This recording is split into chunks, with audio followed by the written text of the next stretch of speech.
How would you like to have a fresh slate every day?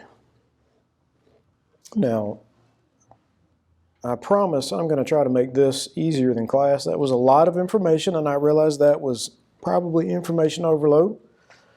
But I believe in you. But I think this will be a little bit easier to digest, and I will try to take my time a little more and not rush through it. But how would you like for someone to tell you, every day you have a fresh slate, and you say, well, I just told a bunch of customers off yesterday, and you come in and your boss says, that's okay, we'll start over. And you say, no, that's not how that works. If I did that, I'd be fired. But that's different with God. It's not like that. You say, how can that be the case? And I'm saying even our own brethren struggle with that idea. And I'm telling you, I struggle with that idea. Christianity is cumulative. And you say, I'm not sure what that word means. All right, how about this? And we'll explain this as we go, but let's start here. If you can remember this, your life is a spectrum, not a moment in time. But how do we live? In the moment sometimes. Now, Jesus says, in some cases you should live in the moment. Don't worry about tomorrow. But in this case, as far as God looks at us, your life as a Christian is a spectrum and not a moment in time. Forgive my voice, I'm going to have to work through it. Now here's another example before I explain that. We had a lesson back home in the last year titled 1 Degree of Difference. Now, James and I were discussing this, and you can make application with all this kind of stuff, and it turns out well. But you think about a airplane pilot or someone who is driving a boat, and he's navigating, and he's off by 1 degree. You go 200 miles off a degree, and the next thing you know, I don't remember how the math works out on this, but you could be several hundred miles off course because you were off course by 1 degree at one particular point. And we say, well, I think that's how God looks at me. I'm off a degree, and so He's condemned me right then. But that's not how this works. The opposite is, you can make small increments of positive changes, and by the time you get 10 years down the road, you are a much better person. And it doesn't take having to basically do everything all at one time. And you think about that as a new Christian, and you say to yourself, especially as you learn new things, and you say, boy, this is a lot. I didn't expect this. And you say, I don't think I can make it. But that's not how this works. It is little changes over time and consistency. And you look at this chart here. Do you recognize, when you think about, let's just say, for example, Wi-Fi in your house, how does that work? How can you surf the internet and play your Call of Duty games over the internet? With Wi-Fi, no wires whatsoever, how does that work? The radio spectrum is what makes that work, and you can't see any of this stuff. Now, some people will swear that it's frying your brain, but that's a different discussion. But you can't see any of those radio waves, but they work. It's there. Here's the optical spectrum. Here's what's visible to you. This is all you can see. But look at all this other stuff that is basically there that makes the world work, and you don't see it. That's how God looks at you. You are here, and you say, well, my memory is fuzzy. I can't remember this stuff, and I don't know what's ahead. So I'm basically operating in this realm, and I'm having a hard time. And you say, I'm not doing too well, and I don't think God is happy with me. But is that how He looks at it? Here is what we see, and this is what God sees. And along the way, you will have ups and downs. But if you stick with it, that's what He sees, is the cumulative effect. Now, somebody says, what do you mean? Your life is a spectrum and not a moment in time. Aren't we either saved or lost? There is no in-between, is there? And that's like saying Christianity is non-binary, if I can use a common term these days. And I'm not getting into gender assignment and that sort of thing. I'm just saying we are familiar with that concept. We typically will think male or female, but lots of people want to redefine that to include everything in between. And so some people will say, as we transition that thought over into Christianity, they will say, wait a minute. Either you're a Christian or you're not. Either you're lost or you're saved. There's nothing really in between, is there? Well, let's help that idea this morning. Now, it is true. As a Christian, you are either a fruit bearer or you're not. Luke 13:9. And if thou bear fruit, well. And if not, then after that thou shalt cut it down. And he is using the parable of a fig tree. And he basically says to his disciples, it's not producing fruit. And he uses a parable where he says you can fertilize it multiple times and we'll give it a few chances. And if it doesn't produce fruit, we've got to get rid of it. And that's just how you would run a garden. If it's not producing fruit, it's sucking nutrients out of the ground, you got to get rid of it. Now, that is the case. Either you will bear fruit or you will not. But here's the problem. And I'm telling you that everybody is going to struggle with this as Christians. The problem in your mind is, as you learn new things and you begin to see yourself compared to the example, and in 1 Corinthians 13, Paul is going to talk about and reference the idea that you are looking in a mirror. And he says, for a time, you will see in a mirror dimly. But as the Christians in the first century matured, more information was being revealed and they began to see themselves clearly. Now here's the problem. With you as a Christian, the more you learn, possibly the more analytical you become about your life and the more discouraged you may become as a result of that. And it's going to happen. And here's what you're going to struggle with. You're going to say to yourself, if I make a mistake, then that's it. Romans 6:6. Knowing this, that our old man is crucified with him, that the body of sin might be destroyed, that henceforth we should not serve sin. For he that is dead is what? Freed from sin. And I'm telling you, there are Christians who don't believe this. And it's in Scripture, and they don't believe that they are freed from sin. They rejoice when they are immersed and when they are forgiven, and then they go a while and they say, I'm not really sure that I feel good about myself right now. And it's going to happen. Knowing that Christ, being raised from the dead, dies no more, death has no more dominion over him. Now, if death doesn't control him, and he died for us, what does that say about us? For in that he died unto sin once. But in that he lives to God. And we read that, and we know that it says Jesus died to sin once, and it has no more dominion over him. And here's what we say. The Scripture says this. Jesus died unto sin once. But here's what we think it means, and here's how we practice it. But we think we sin once unto death. Do you see the difference? Does that make a difference to you? And you will say to yourself, I've got this particular thing that I constantly struggle with, but that's the key. You're struggling with it. You're not giving into it, and hey, I got to change this, and I'm working on it, but it's hard. And you say, I'm not sure I can do this. That's wrong. He died once unto sin, but we think, well, if I sin once, I die.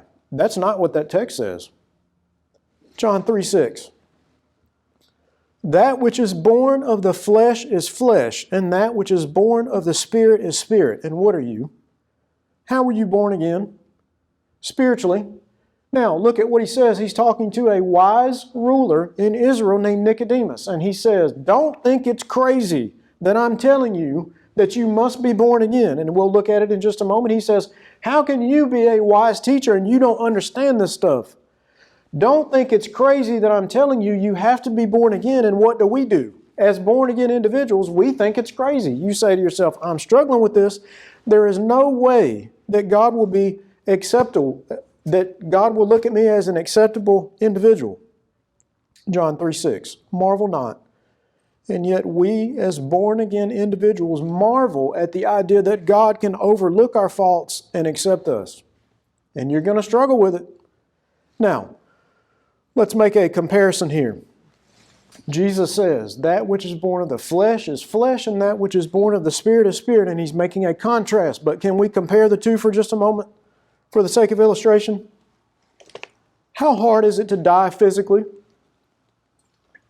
Can you hand me that mint back there? I'm sorry.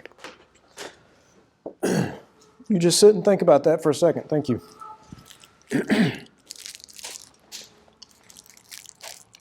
How hard is it to die physically? And you think to yourself and you say, well, now that I think about it, it's not really that hard to die physically, is it? And somebody says, I put that on the paper, I didn't spit that on the podium, just so you know. How hard is it to die physically? And somebody says, well, I think it's pretty easy. You could shoot yourself, You could overdose, you could starve, you could jump off a bridge, you could step out in front of a car or train, you could have a car wreck and die, whatever. Boy, that's some encouraging thoughts, right? But when you think about that, you say to yourself, those are some pretty extreme circumstances. If it were that easy to physically die, how are you as old as you are? And I'm not going to call out anybody's age, I'm just saying. If you think to yourself, I've lived on this earth 60 years and I'm still alive, and yet it's this easy to die, but it's not. These are extreme circumstances. You have to do some extreme stuff in order to ruin your physical body, right? And some people do that because they have struggles. Aren't all those examples extreme? Now, what's the point? We're comparing physical things to spiritual for just a moment. If it's really difficult to end your life unless you're just extreme, then what does that say about your spiritual existence? Unless you just decide, I'm just going to go extremely crazy and forget God, I'll curse Him to His face like Job's wife pled with him to do. Unless you're just going to go totally insane or decide, I don't want anything to do with these people anymore, it's just not the same. Can it be the same with regard to spiritual life? In other words, when I say it's not the same as basically saying, well, it's easy to die physically, therefore it's easy to die spiritually. No, it's difficult to die physically unless you are just an extreme person. Can it not be the same with regard to spiritual life? John 3:9, Jesus continues His discussion with Nicodemus. Nicodemus answered and said unto Him, how can these things be? I'm not sure that I agree with this. I don't understand what you're saying here. Jesus answered and said, are you a master in Israel and you don't know these things? So you see, even intelligent people were struggling with this, and Jesus says, you ought to know better than this. Truly, truly, verse 11, I say unto thee, we speak what we know. What do we know? The stuff we see every day. And testify what we have seen. And you receive not our witness. If I have told you earthly things, so Jesus is comparing physical with spiritual, which He does all of the time. In one particular text, it says He didn't speak to them unless it was in parables. If I have told you earthly things and you believe not, how shall you believe if I tell you heavenly things? Is that not what we just did? We're comparing physical with spiritual. Unless you are an extreme person, then it's hard to kill yourself physically. Accidents happen. We're not talking about that stuff, and don't get too carried away with the comparison. We're just making a point here. We are born again only to think one mistake and we are dead again. That's not how this works. Accumulation. When we say Christianity is cumulative, this is what we mean. When you are 1 degree off in a bad way, you can accumulate lots of error. But when you are making incremental 1 degree changes over time, it adds up and you get dividends from that. Look at this. 2 Peter 1:5, and beside this, giving all diligence, what? Accumulate. Add to your faith. And then he presents an if-then proposition. If you do this, then this will be the result. 2 Peter 1:8, same context. If these things be in you and abound, they make you that you shall neither be barren nor unfruitful. And what do we say? You have to be a fruit-producing individual. That's a given. But does it have to be perfect all the time? You shall neither be barren nor totally unfruitful in the knowledge of our Lord Jesus Christ. 2 Peter 1:10, wherefore the rather, brethren, give diligence to make your calling and election sure, for if you do these things, you shall never fall. Now somebody says, wait just a minute now. That actually sounds like you're saying if you sin once, that's it. But notice this, and this is key. Who is writing 2 Peter? Well, that's pretty easy. It's the Apostle Peter. He's writing his own epistle, his own letter. And we talked about that pretty heavily in our class. Peter is writing this information where he says, if you are a fruitful person who accumulates on top of your faith and you do these things, you will never have issues. I shouldn't say you never have issues. He says you will never fall. And then you say, well, that sounds like if you make a mistake, that's it. But notice what Peter did. Notice how he behaved.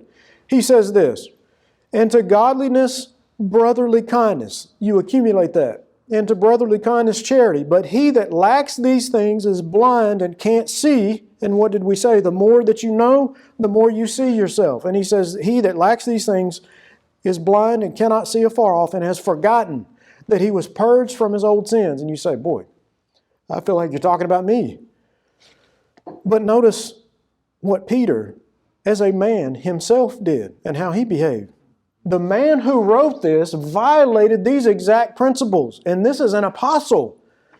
And you say, boy, if an apostle can't make it, then I must be doomed. Galatians 2:11. What did Peter do that was so bad? Well, lots of people like to pick on Peter from when he was a disciple, when Jesus was alive and he rejected him or he denied him. He was always the one to speak up and say, wherever you go, Lord, I will go with you and die. John 6 and some of the other passages. And then he denies him 3 times before the rooster crows and swore up and down, I don't know who you're talking about. I don't know Jesus. Not only that, look at what he does after Jesus has resurrected and after Jesus has accepted him as his Savior and been immersed. Notice what happens. Galatians 2:11. But when Peter was come to Antioch, I withstood him to the face. This is Paul, who was saying, I had to approach Peter and correct him about something because he was to be blamed. Can you imagine that? Did you know that? That an apostle did something worthy of being blamed for? For before that certain came from James, he did eat with the Gentiles, but when they were come, he withdrew and separated himself, fearing them which were of the circumcision. And if you recall from our class, what did we say would happen? What was the constant problem? And Paul would call it a thorn in his side. These individuals who didn't want for Christianity to exist, they were running around persecuting Christians. Jews persecuting Christians because they were trying to do away with the law of Moses. And he says in verse 12, before that certain came from James, he did eat with the Gentiles, but when they were come, he withdrew and separated himself, fearing them which were of the circumcision. Galatians 2:16. Knowing that a man is not justified by the works of the law, but by the faith of Jesus Christ. But if while we seek to be justified by Christ, we ourselves also are found sinners, is therefore Christ the minister of sin? God forbid. So what you actually find is Peter, and the word dissimulation is used somewhere in this context, what you'll find is Peter was being a hypocrite. And if you go back to Matthew 23, that is like one of the worst offenses that you can possibly have, and that's what Jesus said basically did the nation of Israel in. They were hypocrites. The Pharisees were binding burdens on people that they couldn't bear, and they themselves were not lifting one of their pinkies, Jesus would say. And here's Peter, after the fact, doing the exact same thing. Now, do you think he made it? You'll find out in his writings he expected to make it. Can you make it? Yes. Mistakes will be made. James 3:2. For in many things we offend. Now, notice this. Now, I'm not trying to spend too much time on the Greek, and you may not have picked this out, but notice this. We just looked at this passage earlier. Give diligence to make your calling and election sure, for if you do these things, you shall never what? Offend and stumble. And you say, I'm not sure I can do that. But look at this. Look at what James says. For in many things we do offend, and it's the exact same word. In many things we stumble, all. If any man offends, not in word, the same is a perfect man and able also to bridle the whole body. 1 John 1:8, if we say we have no sin, and he's writing to Christians, if we say we don't transgress, we deceive ourselves, and the truth is not in us.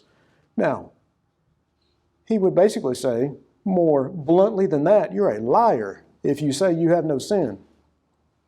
1 John 2:1, my little children, these things I write unto you, that you sin not. That's the optimal condition. And if any man sins, in many things we offend. If any man offends, if any man sins, we have what? What was the point of his death if you make a mistake or you struggle with something and you say, I can't make it? Well, what did he die for? We have an advocate with the Father. What is an advocate? He's your lawyer.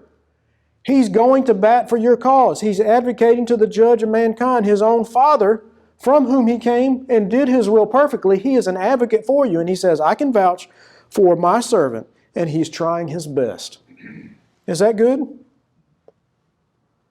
And you say this, and I say this. I've had a bad week. I've had a bad month. And you say to yourself, I don't feel spiritual. You say, well, what are feelings? Well, if you feel that way, you may say to yourself, I just don't feel like I am connected spiritually. And you're just being honest with yourself. And if all of us are being honest, we have these feelings and these experiences. What do? Get up, dust off, try again. That's it. That's the spectrum. 2 Peter 1:5, beside this, giving all diligence. What is that? That is degrees of changes over time. You're going to have issues, but also don't make that an excuse and say, well, I'm going to have issues, so it's okay if I slip up every now and then. Well, that's not a faithful mentality. He says, do your best. Give all diligence. Add to your faith. Accumulate. And to virtue, knowledge. Romans 11:1. I say then, has God cast away His people? And in this context, he's not talking about Christians, but I want to make a point out of it.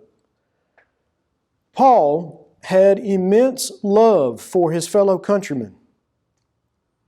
And he would say, I wish that I were accursed so they could be saved. He's willing to sacrifice his own salvation. Can you imagine that? Do you feel that way about people who are in your country? Well, if I had a choice, I would die for my Americans so they could be saved. I don't know, that's a pretty tall order. But here's Paul. He would say in this context, I would wish myself would be accursed and a castaway so that my own brethren could be saved. And he says, I say then, has God cast away His people, the Israelite nation? God forbid. For I also am an Israelite of the seed of Abraham, of the tribe of Benjamin. I say then, have they stumbled? There's that word again. Have they stumbled that they should fall? God forbid. That's not the optimal condition, and that's not what He desires. He does not look at people waiting to burn them in hell. But rather, through their fall, salvation is come unto the Gentiles for to provoke them to jealousy. And that is jealousy is a powerful motivator. But he says motivation for good, not jealousy in a bad sense. Now, if you say to yourself, I have had a bad week, don't feel so bad, because the Israelites had an entire bad generation. What do I mean by that? From John to Jesus and beyond, here are the things that were said about them. Not everybody. There is always a remnant that is left over, and I think he actually mentions that in Romans 11. There is always going to be a group of people left over that God will work with. But from John to Jesus, and even beyond that, notice the things that are said about these stiff-necked individuals. Matthew 3:7. But when he saw many of the Pharisees, this is John making the way for Jesus. When John saw many of the Pharisees and Sadducees come to his baptism, he said unto them, O generation of vipers, who has warned you to flee from the wrath to come? So it's already in God's mind that He has something waiting for them if they don't accept Jesus. Luke 11:51, from the blood of Abel to the blood of Zacharias, which perished between the altar and the temple, verily, I say unto you, it shall be required of this generation. When's the last time you murdered someone? I would expect everybody in here says, never. But this is what he is saying about this generation. And he would go on to say, you murdered all of the prophets and the fathers. That's just how you behaved as a nation. You killed them all, and you will end up killing the Messiah, which is what Peter tells them in Acts chapter 2. You have crucified by wicked hands. Mark 8:38. Whosoever therefore shall be ashamed of me and my word in this adulterous and sinful generation, of him also shall the Son of Man be ashamed when he comes in the glory of his Father with the holy angels. Luke 17:24. For as the lightning that lighteneth out of the one part under heaven shines unto the other part under heaven, so shall the Son of Man be in his day. But first he must suffer many things and what? Be rejected of this generation. Bless you. Matthew 17:17. Then Jesus answered and said, O faithless and perverse generation, how long shall I be with you? How long shall I suffer you? And that's not the idea here that he's suffering. He's saying, how long will I allow you to carry this out? And yet what happens? Has God cast away His people? God forbid. Now, they had a part to play. It's not that He's just going to extend His arm and save them in their stiff-necked, unrepentant condition. but they're not humble-hearted individuals seeking for His righteousness. And still, Paul says, is God ready to just completely do away with them? No, He is gracious and merciful. Now you think about yourself. Are you that bad? I don't think so. Accumulation of treasure, Matthew 6:19. What's the key? And we're coming to a close this morning. Lay not up for yourselves treasure upon earth, where moth and rust doth corrupt, and where thieves break through and steal. But lay up for yourselves treasure in heaven, where neither moth nor rust doth corrupt, and where thieves do not break through or steal. What's the real treasure? What are you after? Spiritual riches. And it takes effort. And the world is beguiling. And, you think about individuals who lived in ancient times, and we tend to think, well, they lived in mud huts, and they didn't have any grass in their front yard, and they couldn't go to the grocery store, and these were just backwards, poor people. But I'm telling you, there were some extravagant, high-living people back then, and Jesus would condemn them. They fared sumptuously, He would say, about Sadducees and Pharisees. And then you just do an honest moment of self-reflection, and I'm saying myself included, everybody, and you think about how good we have it in America, and it's deceitful. And you feel secure in your riches, and then what happened when the pandemic hit? Boy, people flipping out. You're not used to that in America because you live so comfortable. What does He say? And in 1 Timothy 6, he would expand on some of those principles. Rich people can be filled with sorrows through and through because they're basically stuck under the weight of their riches. Verse 20, but lay up for yourselves treasure in heaven, where neither moth nor rust doth corrupt. And as they say, and as 1 Timothy says, you can't take it with you when you go. What's the means that it's accomplished by? Matthew 25:14. For the kingdom of heaven is as a man traveling into a far country, who called his own servants and delivered unto them his goods. And unto one he gave 5 talents, that's money, to another 2 talents, and to another 1, to every man according to his several ability. Now, everybody has different abilities and different capacities, and we're not all made the same, right? That's just evident. And God is going to grade on that curve. There are certain things that He has actually put in place that don't allow you to do the same things that others do. It's just, I didn't write the book, it's just the case that women will not be teaching in an assembly, in a sermon over men. And women say, where did you get this stuff? I didn't write the book. That's the rules that He made, and we're trying to follow the book. But I'm saying, everybody, even regardless of that particular idea, has different ability, human capability. But what do we all have? We all have some ability. He gave to every man according to his ability, and what did they do? 2 of them may do with it, and 1 of them did not. He didn't try his best. Anybody familiar with the term? You just give me a shake or a nod. You don't have to answer. Return on investment, ROI. You ever heard that term before? If you ever invest in the stock market, or what have you, some retirement, what do you expect? Or let's just say you're starting a business. Don't you expect to get something back? All of the hard work and the funding that you put into it, and then you don't get anything back. What do you say? Well, that was a bust. Got to move on. Do we approach Christianity that way? Sometimes we don't. We're not expecting a return on our investment because we don't put what we should into it. Return on investment. We understand the accumulation of tangible goods, and that's these parables here. Jesus uses this, like every other parable, to make a point. And He says, truly, truly, I say unto thee, we speak what we do know. And we know these things in our regular, everyday life. This is just how it works. We know that in order to get something out, we got to put something in. But then we turn around and we don't do it in Christianity. And that's just not going to work. You're not going to survive that way. You don't have to be perfect, but you can't stop. Luke chapter 12, verse 16. And He spake a parable unto them, saying, the ground of a certain rich man brought forth plentifully. And he thought within himself, saying, what shall I do? Because I have no room where to bestow my fruits. And he said, this will I do. I will pull down my barns and build greater, and there will I bestow all my fruits and my goods. And you just take stock in your life and you say to yourself, Do I have a spiritual barn that is so full I have to tear it down and build a new one to accommodate all of the spiritual accumulation that I have? And I'm not trying to make anybody feel bad, but I'm saying that, not that he's trying to make people feel bad, but his point is that he's trying to get people to realize, you know these things. And we all fall into these traps in our physical life. We accumulate stuff, physical stuff. Our basements fill up with stuff. We have eBay full of stuff that we want to sell. Just all manner of different things. And he says, you know these particular principles. We just don't put them into practice. What's the real treasure? 2 Peter 1:8. Again, if these things be in you, what?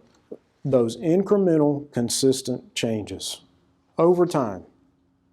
If these things be in you, all of these things that you accumulate and add to your faith, knowledge, virtue, temperance, if these things be in you and abound, they make you that you shall neither be barren nor unfruitful in the knowledge of our Lord Jesus Christ. Not making provision for the flesh. And you say, I'm not sure what that means. What does provision sound like? Provide. Not putting things in place that would provide for you to fulfill the lust of the flesh. But put ye on the Lord Jesus Christ and make not provision. Forethought. Don't plan it out. Don't make it so that it's easier for you to invest in things that aren't going to last. In other words, having sense enough to arrest yourself. Stop yourself midstream and say, what am I doing here? Is this the best use of my time? And realizing that your habits possibly have set you up for stumbling. Now, this is not basically individuals being chastised. This is just how we are as humans. Aren't we, what do they say, creatures of habit? And you just develop these habits and you say, how did I get into this? I don't even know how this habit came about. But the key is you say, self-awareness. I'm doing something that is not spiritually beneficial for me, and as hard as it may be, I'm going to try to make a change over time. That's the key. Now, we have this particular saying, or at least I like this saying, and this was a lesson that Caleb did back home some time ago, and it's stuck with me ever since. He says, if you aren't fishing, you're fighting, and what that means is he has a story that he tells where basically, or someone that he knows, where they would go out fishing, or they were supposed to be fishing. And instead of fishing, they just ended up arguing with each other the whole time because they weren't focused on catching fish. Now, what does Jesus say to his disciples? I will make you fishers of men. And if you aren't about the Father's business, fishing, what's left? What did they say? Idle hands or the devil's workshop? If you're not making use of your time, what are you going to do? You're going to end up fighting with each other. And that's not helpful. Look at how the disciples did, the apostles themselves. When Peter, James, and John saw Jesus transfigured on the mount and saw his glory, here's what they got out of it. Luke 9:46. Then there arose a reasoning among them, which of them should be the greatest. And just before that, God told Peter, shut up. This is my son in whom I am well pleased. Listen to him. Can you imagine seeing that? His countenance glorified, and you get to see Moses and Elijah, who had long since been dead, proving to you there is a resurrection, and this is what they get out of it. Did you see the power that guy has? Which one of us will he crown as his successor? And that's terrible. Luke 22, they do it again, but it's even worse. Jesus at the Last Supper has told them, Judas will betray me, and here's what they do. And there was a strife among them, which of them should be accounted the greatest? They're just torn up that he's about to leave, and when he says, I'm leaving you, and one of you will be the one who does it, then they say, who's going to get the authority when he leaves? That is awful. If you aren't fishing, you're fighting. If you aren't busy with the Father's work, what's left? You're just going to end up bickering with each other. And in the brotherhood, that is what all the brethren do. They tear each other up because they aren't evangelizing people and doing what these good brethren do here. Mark 10:35. And James and John, the sons of Zebedee, came unto him, saying, Master, we would that thou shouldest do for us whatsoever we shall desire. How dare you? And he said unto them, What would ye that I should do for you? They said unto him, Grant us that we may sit one on the right hand and the other on the left hand in thy glory. And he said, But to sit on my right hand and on my left hand is not mine to give, but it shall be given to them for whom it is prepared. And he would make an object example in Matthew 18 out of a child, and he says, this is how you need to be, like a child. And when the 10 heard it, they began to be much displeased with James and John. What are you doing? You're messing this up for the rest of us. Don't ask him stuff like that. You see how this goes? Accumulation, as we conclude this morning. Last slide. Accumulation takes a focused and intentional lifestyle. It doesn't take perfection. There's no such thing as sinless perfection. No such thing. Otherwise, why did Jesus die? It's not possible. What does it take? Wherefore, and here's Peter, who was a flawed individual, but he is our brother, who was an apostle. 2 Peter 1:12, wherefore I will not be negligent to put you always in remembrance of these things. Do you see how that goes? He doesn't expect you to have miraculous memory. What he expects is that you will go over these things constantly because the world is a hard place and will wear you down. And he says, I will not be negligent. It's my responsibility to make sure that you remember these things constantly, though you know them, and be established in the present truth. That's what it takes. Doing your best and us doing our best to help each other be established as we stand together and as we sing.